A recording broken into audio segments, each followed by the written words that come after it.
Bonjour à tous, c'est Morgane. Aujourd'hui, on se retrouve pour un nouveau numéro de Morgane Culture. Cette fois-ci, je vais un petit peu parler du simulcast en France. On y va. Alors en fait, la raison pour laquelle j'ai eu envie de parler de simulcast, c'est lié à l'observation des habitudes de... J'ai eu l'occasion de regarder comment il regardait du dessin animé. Alors évidemment, il regarde de l'animé via la télévision, mais surtout maintenant par Internet et par différents sites Internet qui sont rarement en fait des sites officiels. Alors c'est l'occasion pour moi de revenir un peu sur l'offre légale en France. Pourquoi d'ailleurs cette offre légale elle est importante et c'est le sujet par lequel je vais commencer. Attention, ne partez pas, ça sera court et je vais essayer d'être un petit peu fun par rapport à ça. Alors simplement, il faut se dire qu'un auteur, par exemple, bon, ça peut être un auteur de manga. D'ailleurs, dans un manga, il n'y a pas un seul auteur, il y a aussi un studio qui est derrière lui, c'est-à-dire il y a un éditeur avec qui il travaille au quotidien, il y a des assistants et autres. Bref, avant d'arriver à un chapitre de manga, il y a le travail des personnes qui scénarisent, qui dessinent, qui posent les décors, qui trament, etc. Donc c'est vraiment un travail collectif. Et donc, qui dit travail dit rémunération et le mode dans lequel on est. Il existerait des modes alternatifs. Je ferai peut-être une vidéo sur la question du droit d'auteur et autres si ça vous intéresse. Mais en tout cas, la rémunération principale, elle porte sur le droit d'auteur. Et le droit d'auteur, c'est qu'un auteur qui a réalisé une œuvre est rémunéré via un droit dédié, qui est le droit patrimonial, qui lui garantit de l'argent. Ça dépend de son contrat avec son éditeur, ça dépend du contrat des producteurs de dessins animés avec leurs producteurs et diffuseurs également. Mais en tout cas, c'est quelque chose de très important. Et le problème avec la diffusion de médias animés sur des plateformes non légales, c'est que les auteurs originaux ne sont plus rémunérés. C'est-à-dire que vous regardez un animé sur une plateforme qui n'est pas officielle, ce qui va se passer, c'est que vous allez avoir de la pub. L'argent qui est généré par cette publicité-là, elle ne va pas aux créateurs de l'animé en question, mais elle va en fait aux gens qui ont mis en place ce site internet et seulement à ces personnes-là. Donc vous ne soutenez pas les auteurs originaux qui sont à l'origine de la création, mais vous soutenez d'autres éléments, d'autres médias, ce qui pose un certain nombre de questions. C'est pas pour être dogmatique, mais c'est important de soutenir les offres officielles pour que véritablement les auteurs, les studios d'animation originels puissent bénéficier de votre soutien. À chaque fois, une vue sur une vidéo, c'est un soutien qui va se traduire dans le contrat qui est passé entre le diffuseur légal et puis le studio d'animation qui a produit l'animé. Et donc, c'est pour ça qu'il me semblait important de revenir sur l'offre en France. Je vous ferai une vidéo si ça vous intéresse sur l'offre de streaming au Japon, parce qu'il y en a une. C'est assez intéressant de comparer justement l'offre de streaming en France, l'offre de streaming au Japon. C'est pas du tout la même chose. On l'abordera juste un petit peu dans la dernière partie de cette vidéo à travers un exemple que je vous présenterai. Mais donc, les plateformes légales pour regarder des animés en France, en tout cas des simulcasts, des œuvres qui sont en cours de diffusion au Japon et qui arrivent une heure plus tard ou une journée plus tard en France, eh bien les plateformes majeures, elles sont au nombre de 3. Alors Crunchyroll, ADN et Wakanim. Alors on va les aborder un peu par mon ordre de préférence et je vais commencer par vous parler un petit peu de Crunchyroll. Alors Crunchyroll, à la base, c'était un site qui offre énormément de simulcasts. Donc si vous êtes intéressé par cet élément-là, je vous recommande d'aller regarder l'offre qu'ils mettent à disposition. Surtout en fait, Crunchyroll me plaît pour plein de petites raisons. D'une part, liées aux licences qu'ils acquièrent. Alors là, après, c'est un phénomène de goût. Certains vont plus se retrouver dans le catalogue de Crunchyroll, d'ADN ou de Wakanim. Et je pense que c'est à chacun d'aller voir justement ces catalogues-là pour vraiment voir ce qui les intéresse. Moi, ce que j'aime, ce qui fait la petite différence, s'il faut parler un petit peu de différence entre les plateformes, c'est leur application mobile. Et l'application iPad notamment, qui est bien faite. Vous pouvez mettre des marqueurs. Vous pouvez voir directement sur le panneau principal là où vous en êtes du visionnage de vos animés, c'est ultra pratique. Vous pouvez voir en un clin d'œil les épisodes mis à jour au fur et à mesure. Vous pouvez regarder cette saison globalement les séries qui sont en cours de diffusion. Il est possible de naviguer à travers les différentes saisons si on se dit « Ah tiens, je me rappelle qu'à l'hiver 2016, j'avais pas beaucoup de temps pour regarder des animés. Bah tiens, je vais aller voir ce qui passait à l'hiver 2016. Ah, et puis, il y a cet animé-là qui paraît bien et que j'avais oublié. Par exemple, j'ai jamais pris le temps de regarder World Trigger, qui est un succès du Jump. Bah, je vais aller m'y mettre et puis je vais regarder un peu tout ça. Donc, super pratique. Le petit plus aussi, encore un autre des petits plus, c'est que chez Crunchyroll, il y a parfois des dramas. Donc pour les amateurs de drama japonais, c'est aussi l'occasion de voir certains titres. Ça peut être des grands classiques. Alors il y a le grand classique Nodame Cantabile, qui est autour de la musique classique adaptée d'un manga et qui est vraiment merveilleux, hein, je vous le recommande chaudement. Rosalis apparaît en figurante dans le film de Nodame Cantabile et c'est vraiment un film à voir. Il y a Ultraman, il y a le drama de Death Note, Itazulanakis. Il n'y a pas énormément de drama par saison, mais c'est un bonus appréciable. Autre bonus qu'on verra plus tard, c'est qu'il existe aussi une application Crunchyroll Manga. Voilà pour Crunchyroll. Voilà, pour le catalogue, je ne vais pas le détailler, vous pouvez aller voir, mais peut-être que vous êtes curieux de savoir ce que je suis. Et en fait, cette saison, mon intérêt, il se tourne toujours sur Shonen Ashibe Go Go Goma-chan, qui est la remise au goût du jour de Bibi Fock. Également, en fait, Nyanbo, qui est un spin-off de Yotsuba, vraiment très mignon, des petits épisodes très courts, absolument délicieux. Il y a Ninja Girl and Samurai Master, c'est l'histoire de Nobunaga Oda, mais dans des épisodes très courts, là encore, de 4 minutes, avec sa jeune shinobi. C'est vraiment à la fois très mignon et on apprend énormément de choses sur l'histoire du Japon. J'adore. Coup de cœur pour Minami Kamakura High School Girls Cycling Club, vraiment un super animé. Je vous ferai aussi, je pense, prochainement une chronique sur ça. Et puis alors, on va dire, la série un peu déjantée mais aussi émouvante de la saison, pour moi, c'est Miss Kobayashi's Dragon Maid. Vraiment, on passe des bons moments chaque semaine devant ces épisodes-là. Donc voilà pour Crunchyroll. La deuxième offre légale que je préfère en France, ça va être chez Wakanim. En fait, leur catalogue est vraiment très intéressant. Chez Wakanim, on peut accéder au simulcast en streaming, mais on peut aussi choisir en fait d'avoir du téléchargement définitif. Alors moi, je suis maintenant beaucoup moins intéressé par le téléchargement définitif. Je préfère m'abonner à un catalogue, y avoir accès. Alors je sais que certains titres, après, il arrive qu'ils disparaissent du catalogue, mais souvent on les retrouve chez un autre diffuseur, ce qui fait que c'est pas une énorme frustration. Puis je trouve que à la fois l'interface, la traduction, la qualité globale de la démarche de Wakanim est vraiment admirable. Donc c'est chez Wakanim qu'on trouve pas mal de titres, et notamment on trouve la série actuelle de Gundam.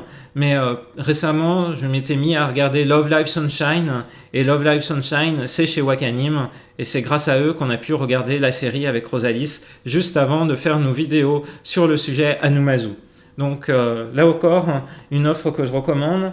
Et enfin, parmi les 3 acteurs majeurs, il en reste un, ADN, qui dispose à la fois d'une interface web et puis d'une application. Alors là, l'application, en fait, elle est beaucoup plus sommaire que l'application de Crunchyroll. L'offre payante de ADN revêt un petit peu moins d'intérêt pour moi que l'offre payante des autres éditeurs évoqués, parce que par exemple dans les simulcasts qui sont proposés actuellement, vous le voyez là sur cet écran, il y en a 10, dont on va dire le principal qui suscite mon intérêt, Blue Exorcist, est disponible de manière gratuite sur la plateforme pendant 1 an. Donc cette offre actuellement me parle un peu moins. Et en fait, récemment, j'avais resouscrit à un abonnement, tout simplement parce qu'avec Rosalis, on n'avait pas fini de regarder Kuroko no Basket, Kuroko's Basketball, et donc c'est chez ADN qu'il y avait la série, donc c'était une bonne occasion de regarder et de se réabonner pour voir un petit peu l'offre qui est à disposition. Alors pour tous ceux qui sont un peu nostalgiques des animés du milieu des années 2000, fin des années 2000, début des années 2010, c'est parfait, hein, parce que par exemple vous avez des séries qui ont marqué comme Bleach, comme Blue Dragon, la première série de Blue Exorcist. Il y a aussi des téléfilms de City Hunter, il y a Code Geass, il y a Cosmo Warrior Zero, là ça remonte encore plus dans le temps. Bref, il y a beaucoup de titres, mais qui rappellent, c'est pas par hasard, le catalogue de chez Kazé sorti en DVD à l'époque. Du coup, un peu moins de nouveautés. Donc si vous êtes fan, si vous recherchez des animés un peu plus vieux, c'est sans doute vers ADN qu'il faut vous tourner, mais si vous êtes plutôt tourné vers le présent et les titres qui sont en cours de diffusion au Japon, eh bien la plateforme, je trouve, a un petit peu moins à proposer que ses aînés. Mais tout ça, c'est assez variable, hein. Il faut évidemment se tenir à jour et regarder un peu les catalogues en fonction de ses goûts, parce qu'en fonction des saisons, en fonction des moments, eh bien, il va y avoir telle ou telle offre qui va s'enrichir et qui va plus nous parler. Et donc, le classement dont je vous fais part aujourd'hui, c'est-à-dire Crunchyroll en premier, Wakanim, puis ADN, c'est vraiment un classement en ce début d'année 2017. Peut-être qu'il sera amené à changer, peut-être que je ferai une autre vidéo sur le simulcast. À part ces trois offres principales, eh bien, il y a des petits nouveaux qui sont arrivés à travers, d'une part, Netflix.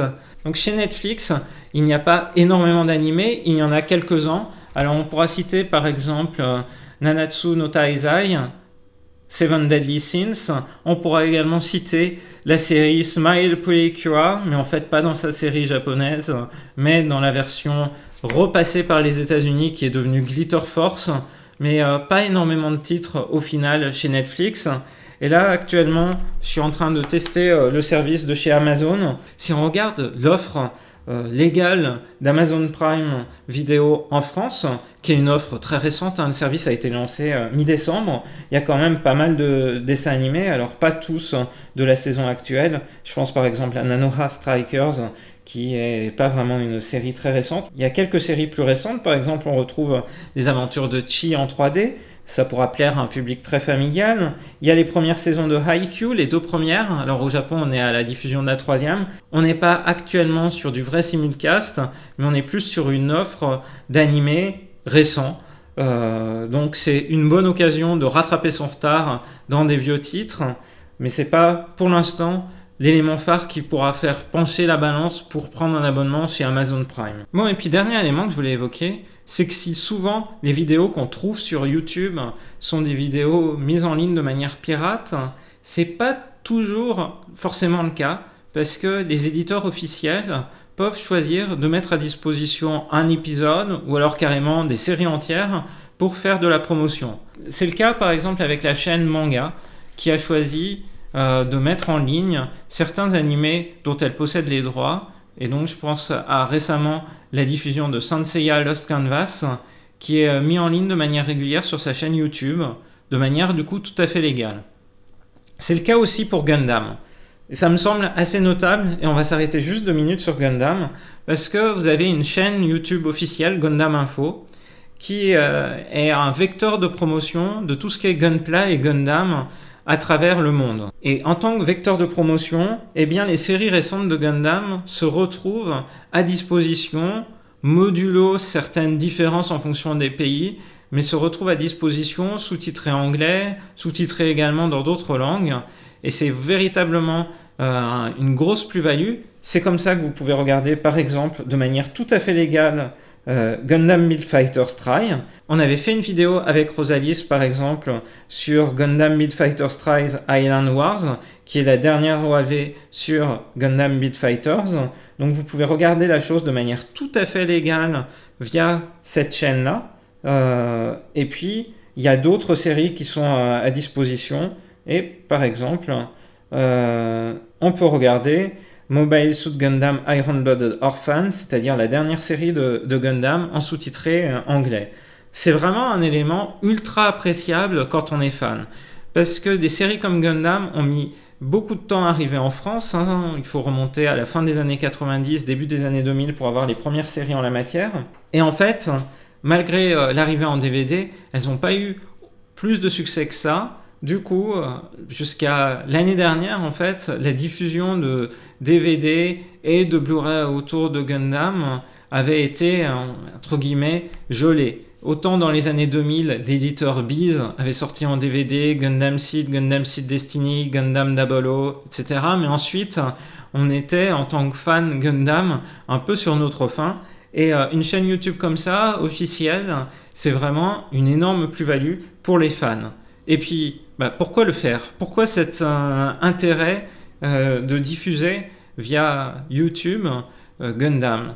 Parce que Gundam, c'est aussi fait pour une chose, vendre du Gunpla. Donc pour Bandai, c'est un moyen de mettre en avant les principaux robots de la saga via la diffusion de la série, et puis ensuite de pouvoir faire de la promotion de ces Gunpla et de l'offre en question. D'ailleurs, si vous regardez un petit peu la chaîne, vous verrez qu'il n'y a pas seulement de l'animé, mais parfois il y a des vidéos spécifiques sur la passion du Gunpla, sur les jeux qui sont autour de Gundam, etc., etc.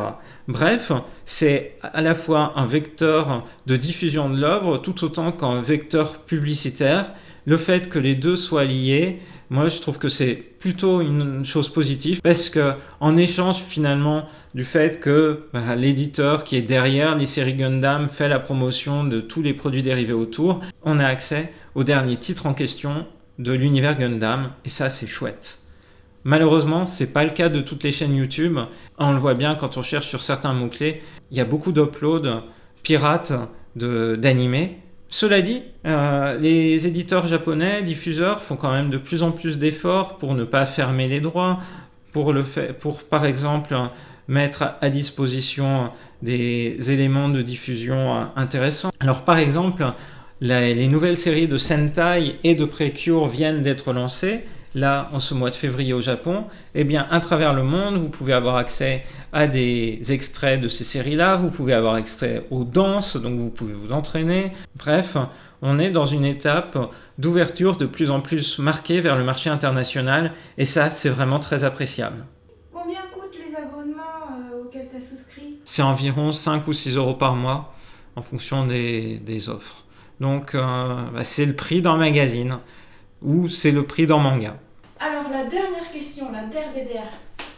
Est-ce que tu es plus satisfait de l'offre légale qu'une offre pirate?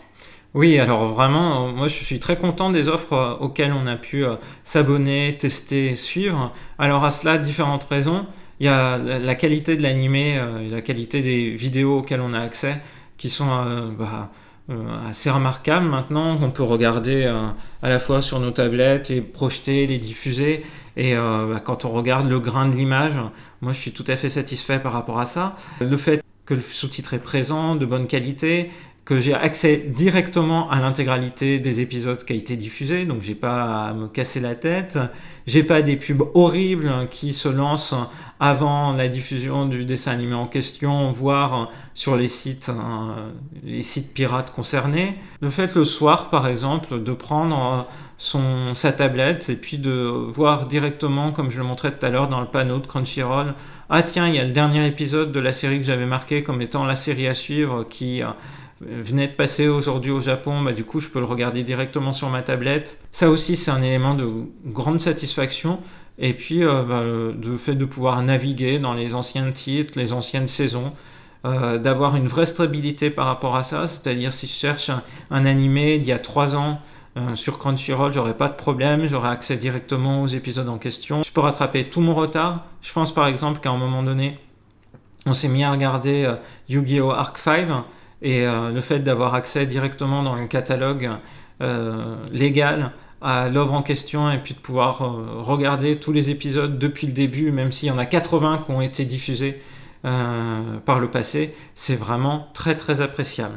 Donc du coup, c'est vraiment très satisfaisant de regarder par ce biais-là. Et puis surtout, on se dit qu'on contribue à la diffusion et à la rémunération des auteurs qui sont derrière.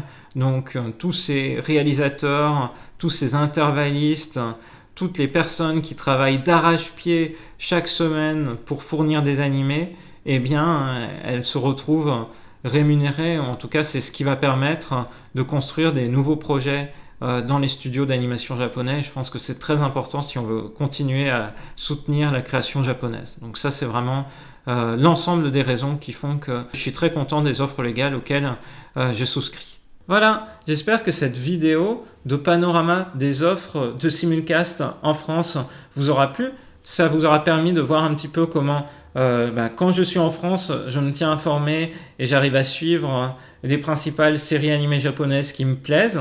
Et donc c'est vraiment un grand plus qu'a apporté Internet de pouvoir suivre ainsi quasiment simultané avec le Japon les animés dont on est fan. on n'a plus à attendre 1 an, voire 2 ans, voire plus, soit que les épisodes soient diffusés à la télé en France, soit que les séries sortent en cassette, c'est-à-dire maintenant en DVD ou en Blu-ray.